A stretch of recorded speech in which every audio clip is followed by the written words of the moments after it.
Hello guys, this is Master. So today I'm going to be teaching you guys a trigonometry for grade 12. So what I'm going to talk about, there are many things, so I'm just going to be giving you the introduction. So in trigonometry we have a sine. I will use sine theta, and then we also have cos of theta, we have tan of theta. So you also have the reciprocal of this. The reciprocal of this is 1 over sine of theta, which is cosec theta. We also have 1 over cos of theta, which is sec theta. We have 1 over tan theta, which is equals to cot of theta. So these three that I just mentioned now, they are reciprocal.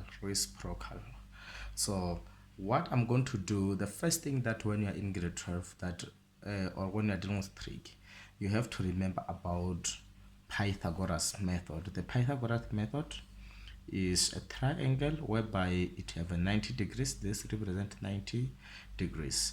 Let's assume here is theta, is our theta. So after that, we know that in a Cartesian plane, the one which is vertically is y, and the one which is horizontally is x, and the one which is connecting the horizontal line and the vertical line, we call it hypotenuse. Hypotenuse, we're going to use r. So therefore, Pythagoras says if you say our r squared equals to x squared plus y squared, so this is our r squared. So now what I'm going to introduce is that if we have sine, if you want to find sine theta in terms of x, y, and r, sine of theta equals to y is opposite over hypotenuse is y over r, and then our cos of theta equals to adjacent over hypotenuse is x over r, and our tan theta is going to be equals to opposite over adjacent is y over r. So now you know that these ratios that I just gave you. So what is very important, the most important thing with this thing, okay, the most important thing that I'm going to introduce right now is that if we gave, like in high school or in grade 12, you must remember that always take into always remember that when you say sine of 30 degrees equals to 1 over 2, so which means if we have a special, there are some, we call them special angles whereby is 30, yeah.